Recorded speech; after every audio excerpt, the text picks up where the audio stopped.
What's up, sisters and friends? Happy Monday, everybody. This is going to be such a fun podcast. We actually have done part 1 of this podcast back in July. It was really cool because I think we named it like the Tales of Motherhood, but it should have been like the TMI of motherhood because it was just all the realness and all the things. At the time, Rebecca was pregnant with Xander. Mya was pregnant with Mila. Collins was about 4 months old, and Honey and Haven, we're just going for it. I can't remember. I guess they were 2. Wait, no. Honey had just turned 3 and Haven had just turned 1 at the time. So now here we are, and Rebecca is 5 weeks out postpartum with Xander. How old is Mila now? She's going to be 5 months on the 15th. Okay, that's crazy. 5 months, 5 weeks, and then Collins is coming up on a year. Yes, so that's sad. crazy. Gosh, I cannot believe No, that. it's so sweet though. I know it's so sad, but it's about to get both. so fun too. It's both. The whole thing is both. Mm-hmm. And then Honey and Haven, 18 months, 3.5. We are very busy. I actually went and got a massage this morning, and my shoulders were so tight and like so many knots. And she's like, what are you doing? I'm like, I'm holding 2 children. I'm a mom. Who are like combined over 50 pounds.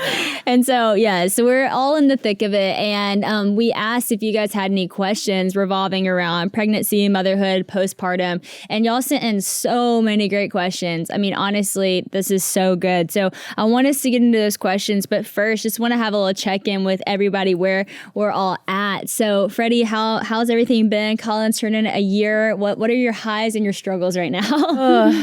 So our highs would be she's crawling. As of today, we're almost to walking, but she's crawling, and that just has given her so much independence. Mm-hmm. Like this morning, I walked to my room to get ready, and normally she follows me, but today she just wanted to like hang out in the living room. Sweet. And it was like, wow, I can get ready on my own. Like I'm not having to pick her up and hold her. Now when she wants me to hold her, she'll like reach up, which is really sweet. She's laughing way more, which is fun. But our lows right now is she's getting up pretty early. And now she's at the phase where when she's up, like she will sit up in her crib and she will like try to get out. Like we're not just laying down anymore. So it's like I'm watching the monitor going, oh gosh, I don't want her to get out of her crib, which we probably should lower the bed. We just haven't done that yet. So that's partly on us, but you're busy. You like don't really have time to do those things sometimes. So probably need to get on that. And we're teething. Oh, yeah. That's a low. Yeah. It's just all like, I know when she's teething because she's really clingy and she's just fussy for no reason. And I think we're starting separation anxiety. Oh yeah. That's hard. Mm-hmm. That's really hard. I'm not ready for that they're one. more like attached too, because they're like, when they're mom and stuff. They know when hurting. you're leaving, like what that means. Yes. Like, how long she kind of like looks at me sometimes when I'm not holding her, like, why are you not holding me? Yeah. So we're getting to that phase, which is sweet. Yeah, it is. But then it's it's like sweet. when I need to go do something and the You feel screaming guilty. can happen. It's just, Look at me like that. Don't look at me. That's so real.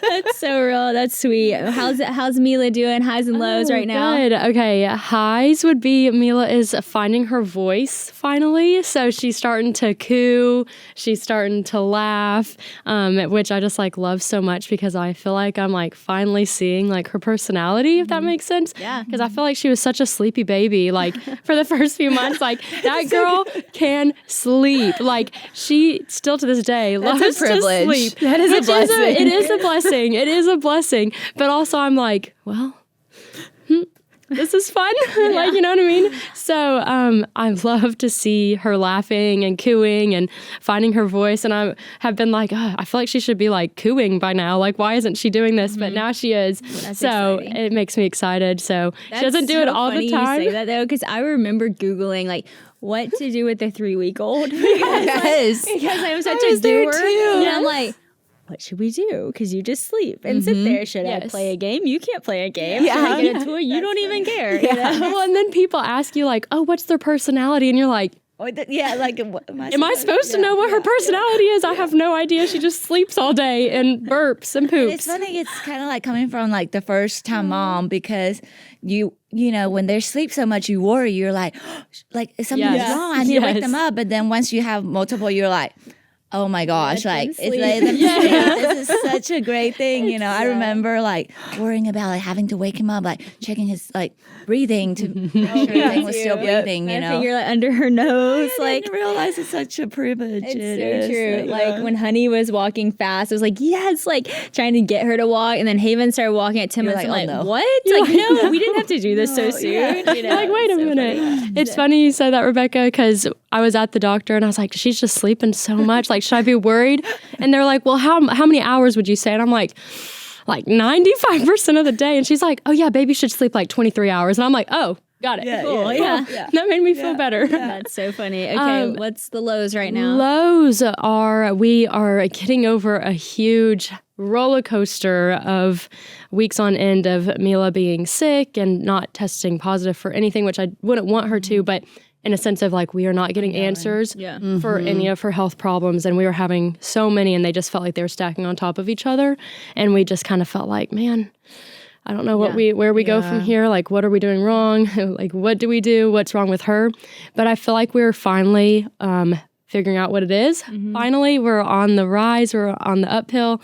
So I hope that this is what's working. So we are just now kind of learning within the last week what's kind of been going on. So hopefully that'll be a positive now, but it has been a rough few weeks. That was really hard on you, like emotionally as a mom, because when you don't know what's going on with your child, but you know something's wrong, that is so They stressful. can't tell you. They feel can't so tell you bad. anything, and you know something's wrong. Yeah. And then trying to convince someone else, like a doctor, or convince anyone, like something is wrong. Yeah. You're like, I don't know how else to explain it, but I know something's wrong. These are the problems, and it's not this, or that. Like, we've already done those things. Yeah. What can we do now? Yeah. And, you know, it's hard to advocate for someone that can't tell you what's wrong. But I feel like I've learned a lot in that process of, like, advocating for Mila, because I feel like that's never been really my personality, like advocating for myself. So it's been like, whoa, who is this person? Like, actually advocating for like someone. So it's been a good growing thing for me too. There is like such a new confidence that comes over you as a mom. You're not afraid of confrontation for your kid. You know, you're not. Like, you'll do anything. That is so true. You know, and it's so, I've seen that in you, Mya. It's so cool because I remember whenever like I was first starting to get to know you, and you told me that about yourself. You're like, I don't really stand up for myself, and I really wanted you to know within like your job and everything. Like, please tell me like if you what you like, what you don't like. Like, I want to know. Communication is like so important. But you've done that so well with Mila, and I remember Freddie and I talking about one day, and I remember it was Steph and I can't remember. We were like, I hope Mya knows that she's like doing such a good job as a mom, like because sometimes you can feel like, you know, do people think I'm overreacting? I'm like, no, like affirming you, like you're doing a great job. That's what you're supposed to do. Like you're the one to do it. And I know that's been hard, but you've done so good. Thank you. That means the world to me, truly. Yes. Okay. 18 months, highs and lows. 18 months with Haven has been so fun. She has been like so different than I thought she was going to be, speaking to the personality. Because as a baby, she was so easy, like just ease, all ease. And everyone told me that they're an easy baby, they're a hard toddler. And it's not that she's hard necessarily, she's just wild. And like, she's so funny, like truly hilarious. And everything she says is so aggressive. And that's what's been so funny. Like truly, like we'll be like, what does a cow say? And she's like, moo. What does a horse say? Nay. Like nothing is chill. Like nothing is ease. Like everything is full speed. Like we're not walking, we're running. And so I feel like the high and low goes hand in hand of like, it's really fun, but it's also like really, really, really busy. Yeah. And she's so mommy attached, like, which is very sweet, like you said, but like really hard because no one else can do anything, you know? And we were just on a trip for, 10 days and it was just like so mommy. And I'm like, and it's like funny because I remember before I had kids, being with like Zane or John Shepherd and they'd want y'all. And I'd be like, I can't wait to have my own who like just wants me. And then you're the mom, you're like, oh, I really wish you'd actually go see other people, you know? But it's really sweet and I love that, but it also is like hard. And then Honey is like 3 right now. And I will say kind of similar in like, she's so funny. Her personality is so just loud right now. Like she just says the funniest little things that I wish I wrote all of them down. Like I was telling Rebecca about us in traffic the other day in New Orleans, and I was driving and I was having to go pick up Christian, and I got lost and I was stressed because New Orleans driving is so stressful in general.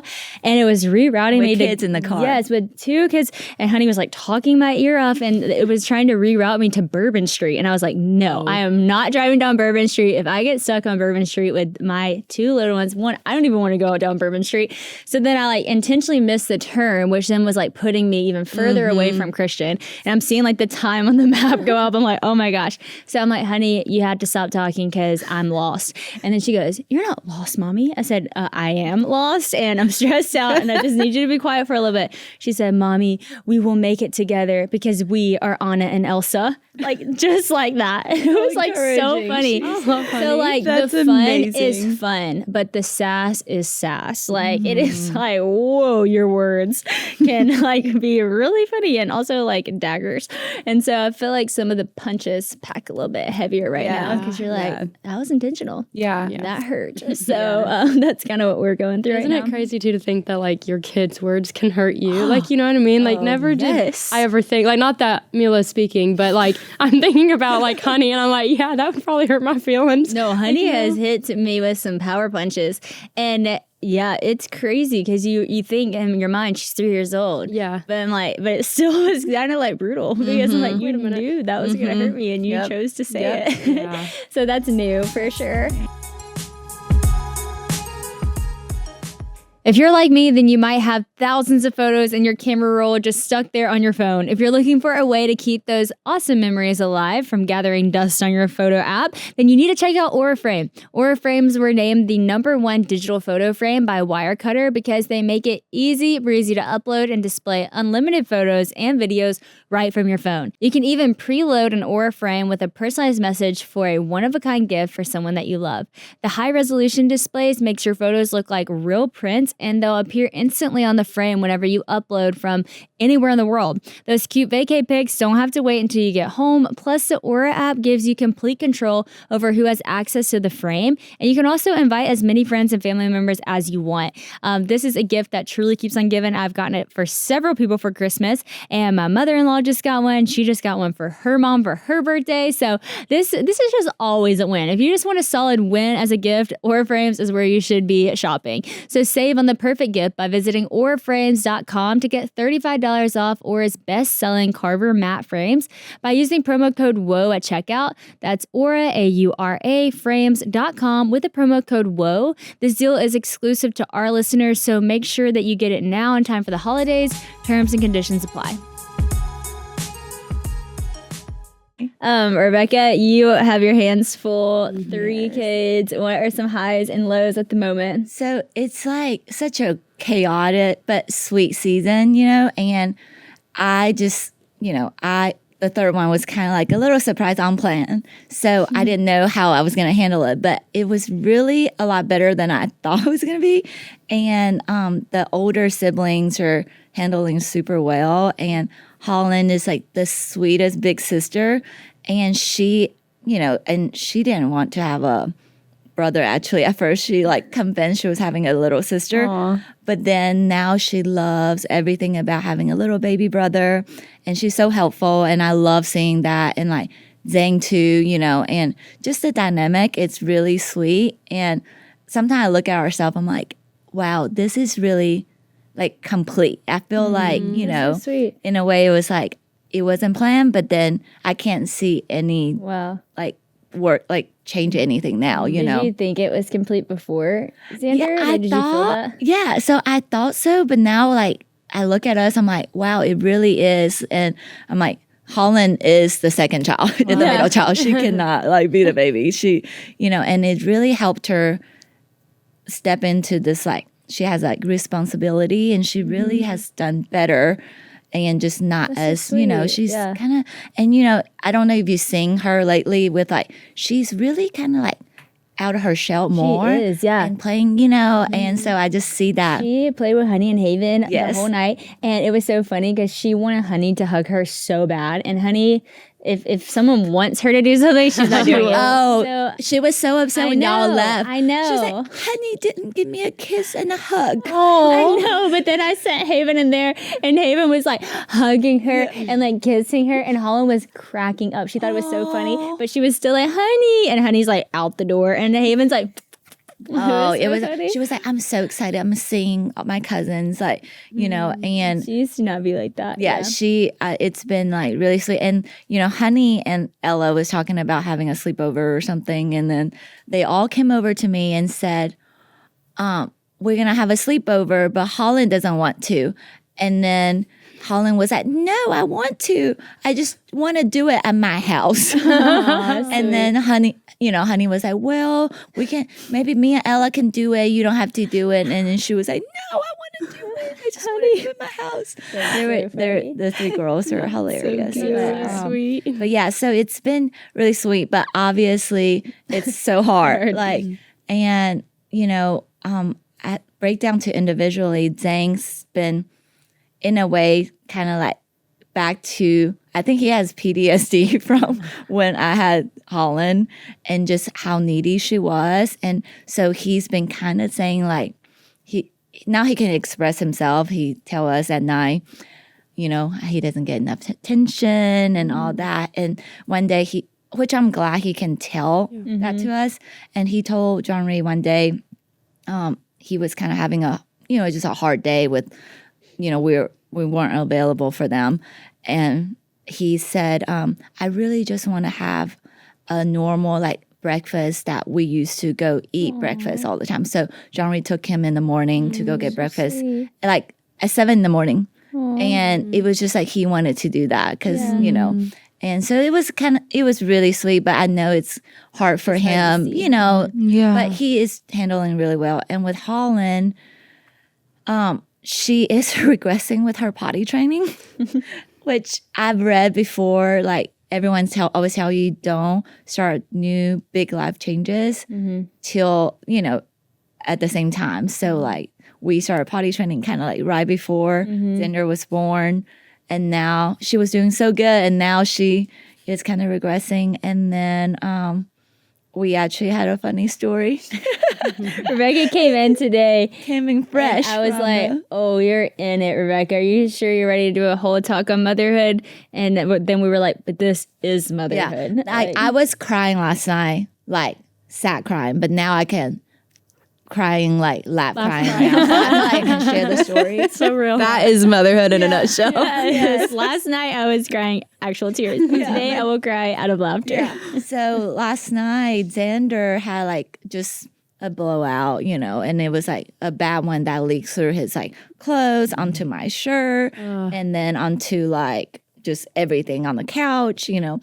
So I was changing him and all that. And then I looked at Holland. I can tell she started doing her little pinch, like, like her thigh get really tired. I just know she has to poop. Every mom knows their kid's poop face. Yes. And so I was like, wait, Holland, look, are you about to poop? She's like, no. I was like, no, baby, it's okay. Because I know she's like, always like try not to tell me when I'm busy. I was like, no, let me go get daddy to bring you a little potty in here so you can poop right here. And then she said, okay. And so John Ray brought the potty in and then she took out her underwear and then sat on the potty. And then we realized she already pooped on her panty. But it was like kind of like a soft one. I'm only laughing because I already know like this it was everywhere. It was like, I guess she ate something bad. I don't know. But John Ray didn't realize it. And so he stepped on it. Oh, it gets and worse. It got all over his foot. And John Ray does not handle like that kind of stuff well. Like he would literally gag just like from like a booger. Like most dads like a runny don't. nose. He's I don't know what y'all's husband. No, But Parker is and not. I was like, are you serious? Like our dog used to have like eye booger. He like, like I'm like, you're so weird. And so I knew he was like stressed, but I was kind of like wanted to laugh. And then he was like, started kind of just like screaming at Holland. Basically was like, you know, like, and then he's like screaming at me, saying like, well, we really need help, and this helps. Like, and then I feel like Then you take it personal as a mom. You're like I feel I can handle it. I can handle it. I'm like, why can you handle this? I'm like, just clean out this explosive blowout. And then, so then I was like, you don't need to freak out. Like, you know, don't freak out just because she pooped. And then it's freaking her out. So Holland started kind of getting anxious, like thinking like she's in trouble, and like she's like grossed out by her own poop. And she accidentally stepped on her poop too. No. Then she was like, ah! Then she started running around trying to wipe it off. And we have two people, Jean-Marie and her, kind of freaking out, running around with poop and smearing all over the rug. Oh my gosh. And I was screaming. Well, I wasn't screaming in my account. I just say, Jean-Marie, you need to calm down. You don't need to, like, because you're freaking her out. Mm-hmm. And then he just screamed in my face like, I am calm. And I was like, you don't need to talk to me like this. And then he literally, he had a paper towel in his hand. I want to say it was the one he was wiping the poop. We don't know for sure. Oh, no. And he threw it in my face. And I just was like, I just lost it. And then I set the baby down, took Holland. I was like, I can handle this. Can you tell what you said though? Oh, yeah. And I said, I picked Holland up and I said, you don't beep in my face, and you don't like, and I just picked Holland up, picked the baby, and then we went to the bathroom, and I was like trying to rinse her off. And so that was a rough night, but then Zane, we cleaned up everything, and then I didn't want to talk to Jean-Marie. I was like, no, for the rest of the night. And then so end up Zane like told Jean-Marie at the end of the night, he was like, I thought it was funny that you threw paper towel the poopy paper towel in mommy's face. And what does that word mean? Like that mom said? Oh no. And I was like, oh my gosh. And I was like, I feel so bad because, you know, like this is just like your kids they're watching you for everything. Yes. And, you know, and I told Jean-Marie, I was like, why are you setting an example for Jean-Marie that you can throw things in a girl's face? Like, you know, and then he was like, well, you were the one that said a bad word, and that our son is wondering what that word is about. He might say it at school today. So we were just like, it was just so humbling. It was just a humbling experience. We're all laughing because we've all been there. We have all like when you were this morning, I was like, or this afternoon, I was like, you do not have to come on this podcast. Like, if you're still upset about it. She's like, I think I can laugh about it now. I'm like, okay, only if you can laugh about it. I was like, but just to give you comfort, like, we've all been there. Like, we've all felt that. Like, I literally told her last night we had a very similar situation where Haven all of a sudden, like, was holding her diaper and said, poop, poop, and then threw it. I was like, oh, no. And then Honey pooped in her pull-up, and she doesn't poop in her, like, she's fully potty trained. She just sleeps in a pull-up, and then Christian's mad at her, and then Christian gets so mad at her that she starts crying because she feels guilty. I was like, this happened to us last night, too. And then you get mad at each other because then you're like blaming each other. How we handled it. And I'm like, Yeah. My family is full of storytellers, as you guys probably know if you've ever listened to this podcast. Preserving a lifetime of memories and stories is a big task, but Storyworth is here to help you so that you can hang on to those awesome moments for years to come. Each week, Storyworth will email your loved one a thought-provoking question that you get to help choose, and you'll be able to ask things like, what's the bravest thing you've ever done, or what's the furthest you've ever traveled, and all your loved one has to do is just respond with a story. Long or short, it doesn't really matter, whatever they want to put into it.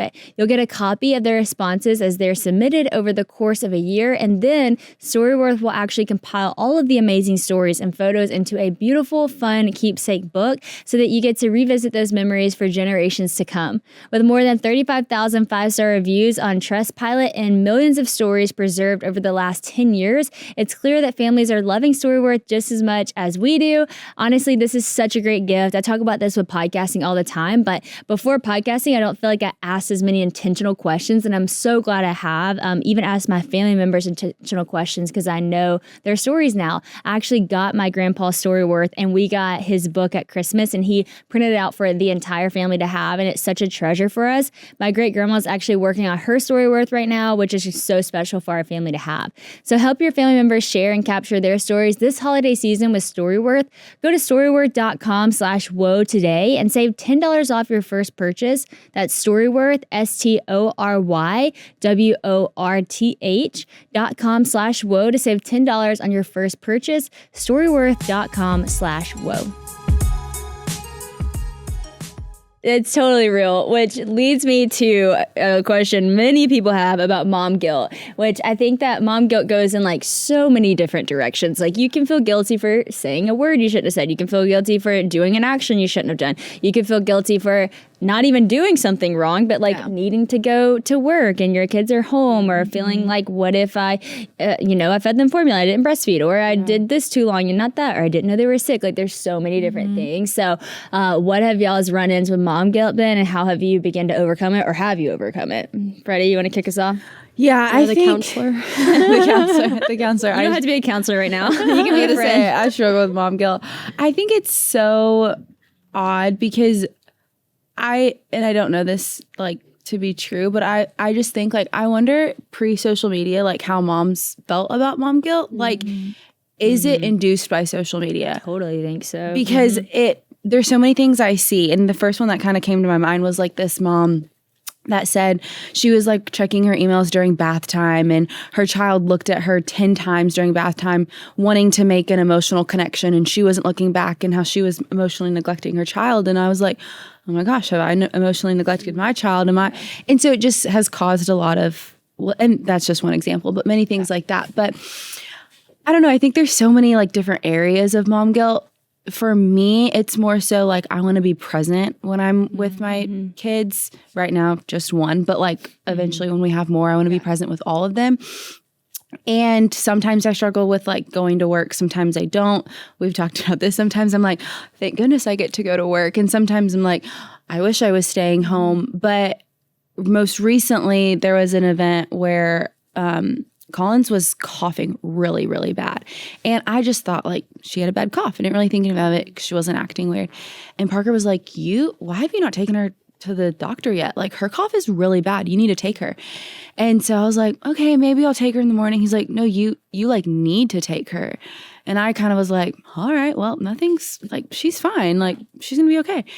And it came back RC. And then I was like, oh my gosh, I totally missed it. Like, I'm her mom. I'm supposed to know when she's sick. And I just brushed that off. And if he would have not said, like, you need to take her, what could have happened? And so I started spiraling into this mom guilt of like, man, I really missed the mark. And then I just had to go, okay, wait, like, I was able to stay home and take care of her. Like, I canceled my day. I put her first once I knew. And I was there and I was present and I held her and I rocked her and I did all the things that I needed to do to take care of her. And just because I didn't think something was so severe doesn't mean that I'm a bad mom. But it's like instinctual. It's like that's where my mind goes. It's like I'm a bad mom. I did something wrong. I missed something. I'm a bad mom. And so I say all that with the social media part to go, I think a lot of the time social media makes me think I'm a worse mom than I actually am. Because if I'm just comparing to myself and my standard, then I'm not as harsh on myself. Like if I know I'm lacking as a mom today, I can just go, okay, well, like I need to put my phone down or I need to be a little bit more present or whatever, versus social media telling me I'm a bad mom because I'm doing something I shouldn't be doing.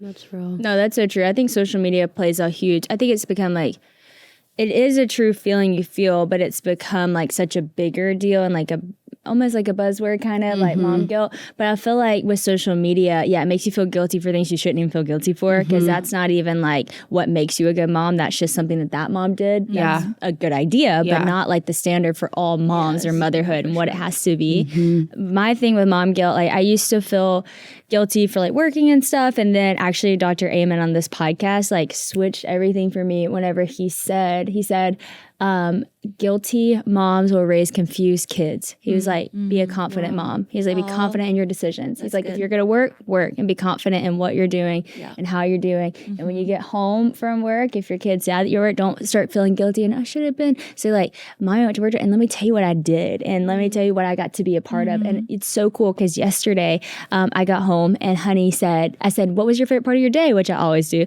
And she, told me. And then she said, what was your favorite part of your day? And I told her something that I got to be a part of. And she went, no way. Just like that. And I was like, isn't that cool? That's so cool. And then she was like, can I do that with you one day? And I was like, yeah, you can. And then she said, yeah, because kids should do that too. And I was like, you should. And like we had a conversation about it. And I was like, that reminded me when Dr. Amos said that, like I thought about that in the moment. I was like, be confident in what I did today. It was really fun and exciting. And then she was excited for me. And so I think about that with Mom. Like Mom was always, she never like felt like I never sensed that. Like, sorry for trips she went on. Like, she told us about them. And when I remember them, I don't think my mom was gone. I think my mom was a part of this or that or whatnot. And it's so cool because now I see like the fruit of what she was doing. And so that was super, super good advice. But yeah, mom guilt can come in different ways. I think right now, I don't feel guilty about those things. The thing I feel truly guilty about is my attention span because that actually is how I need to be a better mom. It's like with my phone and stuff like I don't want to be on my phone when I'm with my kids, but so often because I'm tired, like that's just what I resort to. And so those are the things I catch myself for. And in that's like a healthy sense of guilt where it's like, I actually shouldn't be doing that, as opposed to like a non-realistic expectation I'm putting on myself. And to social media, I just want to say too, as someone who like does social media for a living, Rebecca, you can probably speak to this too, like I'm posting a reel today about like watching Christmas movies as the kids. And like, that is not the way it goes down. I'm clipping pictures of like us watching it and the popcorn and the cookies. But like last night when we watched Christmas movies, it was like an argument for what movie we were going to watch and all this stuff. And like, so you don't see that in the reel. And like, is it wrong for me to post a cute thing with family? No, but it also like, you shouldn't think that that's how perfect it is. Like you have to also remind yourself there is a reality behind this 15-second clip with music in the background. You can't hear the baby screaming. You can't hear Honey mad that we're not watching The Grinch for the 100th time. Like you can't hear all of that, Yeah, absolutely. So And with the social media thing, like I think I can kind of speak. Like I was so excited about breastfeeding. Like this might be TMI, I don't know, but not TMI. No, I think TMI on this particular podcast. Love it. Well, I was excited about breastfeeding, like so excited. One of the things I was looking forward to, and like I remember, like it was so hard to get Mila to latch. It was so hard to get her to stay to latch. It was hard.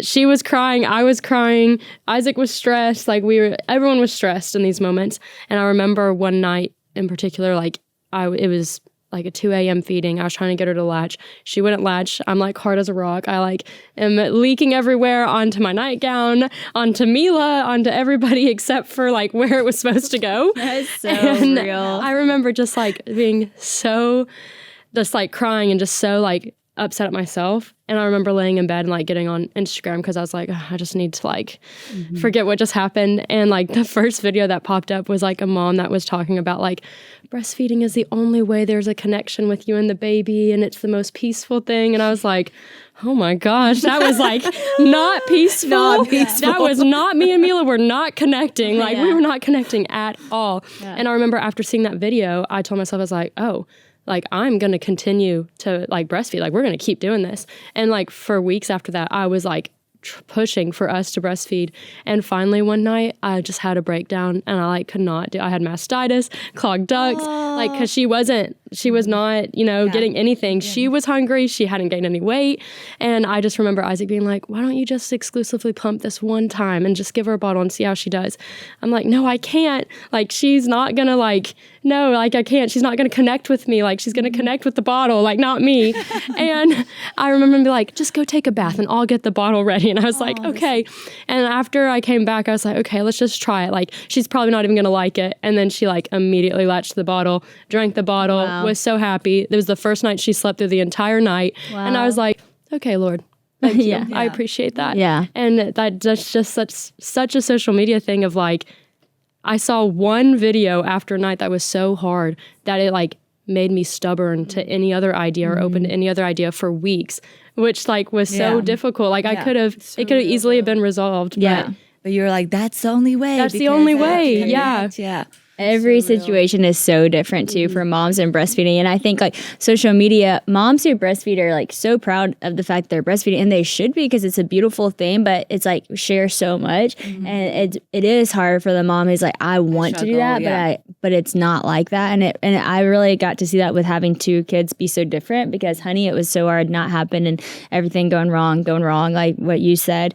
And then with Haven, it was easy. It was a peaceful connection. It was like really, like you felt that bond, all that stuff. But with Honey, that was so different. And so I had to give up my stubbornness as well. And then Honey was so well fed. She was so chubby and so happy. And that actually the time that I was feeding her bottles were peaceful because it was like so enjoyable. Yes. And then with Haven, breastfeeding was like that. And so, yeah, it's cool to have, I think so having multiple kids, it does kind of alleviate some of the mom guilt because you realize how much of it really wasn't your fault and how much is just preference or personality because every kid's so different. And I was going to add to that too. Like, I feel like mom guilt comes with like people thinking, what is the perfect way to do certain thing? But like, really, it should just be measured by your love. Like, so if you just think about if you love on them, doesn't matter. It's just like they feel your love. You know, it's not about the method you do it, you know, and from other people's standard, you know, and I feel like you working and coming home, but you become yourself like that. Show your kid that's a way to show them love, you know. And if you just know that you are giving them love, you so shouldn't feel true. guilty of, you know, how you're doing it. That's so true. It's like we bring up comparison a lot, and a lot of it, I think you have to ask yourself, like, is this really mom guilt? Like right now I feel guilty because I'm not being a great mom because I'm on my phone, whatever. That is like, okay, good, healthy mom guilt. Or like, am I actually just comparing myself to someone else? Is this the fear of man? Is this the fear of what other people are going to think of me as a mom? Because a lot of times I don't think when you say mom guilt, it's actually mom guilt. I think a lot of times it is the fear of what other people will think of you are as a mom. For and sure. it's like you don't have to prove it to anyone else. If you just know like you are doing your best and you are showing your kid love, then, you know, then it really kind of like cancel out all the noises, you know. So true. When you're thinking of avoiding bacteria, what comes to mind? For most of us, it's things like washing our hands or properly storing food. But have you ever thought about how much bacteria might be in the bed that you sleep in at night? Okay, I know, so crazy, but traditional bed sheets can harbor more bacteria than a toilet seat. I'm so sorry to break the news, which of course can lead to acne, allergy, congestion, all the things, plus it's just gross. But luckily, my friends at Miracle Made offer a whole line of self-cleaning bedding, including sheets and pillowcases that prevent up to 99.7% of bacterial growth, which means that Miracle bedding stays fresher up to 3 times longer than regular sheets, leaving you with less laundry and more peace of mind. Less bacteria can also mean less breakouts, clogged pores, and allergies, which we are all about. And not only are Miracle sheets antibacterial, they're also self-cooling because they are made with silver-infused fabrics inspired by NASA. So you can sleep easy at night with the perfect temperature all night long. Miracle sheets are legit so comfy, and they will not break the bank because they have a great price tag, so you can sleep with luxury sheets without the luxury price tag. We love ours. Literally the first night we slept on them, we were totally sold. These are the best sheets ever. Quickly ordered another pair so that we don't have to have one cycle of washing without them. We love our Miracle sheets. So go to trymiracle.com/whoa to try Miracle Made sheets today. And whether you're buying them for yourself or as a gift for a loved one, you can order today and save over 40% off. And if you use our promo code WHOA at checkout, you'll get 3 free towels and save an extra 20%. Miracle is so confident in their product, it's backed with a 30-day money-back guarantee. If you aren't 100% satisfied, you'll actually get a full refund. Upgrade your sleep with Miracle Made. Go to trymiracle.com/whoa and use the code WHOA to claim your free 3-piece towel set and save over 40% off. Again, that's trymiracle.com/whoa to treat yourself. Okay, this is kind of a different question. This is just a preference thing, but I am interested. Someone said, did you sleep train or did you let them cry it out? What was your method with this? I'm sure we all have different. Big topic. I'm sure we all have different methods. That is a big topic. Huge, huge differences. It's like Republican and Democrat of motherhood. Well, and this is, very I know we all have differences because I know Freddie and I sleep train so differently. And so I know we all probably do. And so I think this is good to like say it because again, it feels like that. Yeah, and on social media, it's like, I can never tell people. You can't that. post that because like you might get canceled. So here on this podcast, we're willing to be canceled for all you moms listening to know there's someone out there like you. Not liberal, I'm sorry, independent. Okay, Rebecca, did you sleep train? Do you sleep train? What does that look like in y'all's house? Okay, so we did not sleep train, but if you know my personality, you know, like I'm just not that, you know, like routine kind of person. And I feel like also we were able to not sleep train. Like I know people that they have to be on certain Depending on schedule. lifestyle, Yeah, they have a certain, you know, they have to keep a routine, then they have to do it. And no, you know, I don't disagree with any of that, but we did not. But all three are kind of different, but Zane was so easy. We had this like snoo bed. Basically, it's like a bassinet that rocks and then swaddle you and sends your like distress signal and like I think it's crazy. and I even I passed it down to Sadie, but she didn't even use well, it. Honey did not like it at all. Yeah, and so again, all kids the are kids are different. different. Haven loved it. Yeah, So. so and then Holland didn't like it either, and she was a stomach sleeper, and so she slept on her stomach, but you know. And That's then, another like controversy. yes. And I got it from someone that sleeping, all the different things. and it was also someone that was like, I don't want to tell you this, but you know, this is like there's an underground mother club of belly sleepers, you know, because now they're like telling you have to like sleep on your back and all that, you know. But you know, we waited till after a while. But I'm like, either she's gonna be more unsafe sleeping, or she's gonna be belly sleep in her crib, you know, because I would have just held her all night, you know. So it was like one or the other. yeah, Poison. you know. And with Zender right now, we're kind of in the sleep. I mean, he's sleeping like every 2-3 hours. So that's just crazy time. wherever he can sleep. There's no sleep. I mean, I remember 5 telling months. Freddie that. I remember it was like week 1, and you were like, said something about her sleep. I was like, it's gonna be a while. We're you like can kind of like the car seat, car ride sleep, kind of stroller sleep kind of deal right now. It's hard, especially in that day. And I remember telling you this, Freddie, because I knew you were going to be more of a sleep trainer than I was. I was like, I know you're probably not going to want to take this advice from me because I clearly did not sleep train my kids. But I will say, this is not the time to sleep train. It was like week 1. No. I think for me, again, different kids are different. Honey is like such a night owl, which is funny. I know people are like, you let her stay up that late, but then she sleeps late. And also whenever, again, your lifestyle, we're not in school right now. We'll have to change that one day, but we travel so much with her and she comes to conferences with us. She comes to things. Has to be and flexible, people are always like, I cannot believe how well behaved your kids are. They're up at night and hanging out. And I'm like, thankful that our lifestyle like that is at home because it's the same on the road. So it works for us, but I get it's different for other people. I think it's just depending on how your lifestyle fit in, you know. And then Haven goes to sleep earlier, but she'll sleep anywhere. Like she'll fall asleep on me. She'll sleep anywhere, but she is like great in her bed. She like goes down in her bed, wakes up in her bed. Whereas like Honey, it was so hard to get her to do that. So every baby's different unless you're like very disciplined with that. But I remember someone gave me the book Baby Wise to read. And this is controversial because people love that book. But I was like, I'm not reading it because I knew the premise of it and I knew I wasn't going to do it. And I was like, I don't want to read this and then feel like I'm not doing a good job. Again, whenever it's like, that's just not the way I want to go about it. And my kids honestly sleep great. Like, I'm really proud of how they sleep. But I do remember one thing, again, controversial of the co-sleeping thing. I remember one of my best friends was telling me that she co-sleeps with her baby. And this was when I had Honey. And I was like, I cannot believe you do that. Like, that is crazy, all this stuff. And then I had Haven, and Haven honestly co-slept with us a lot. She slept in our bed a lot. And I, of course, read a lot about it and the safe ways to do it and felt peace in it. I mean, and I thought about how many people around the country, around the world sleep with their baby and for generations. And like, yes, use wisdom. Yes, be safe. Yes, read about it. Like, I'm not trying to promote something that's not safe.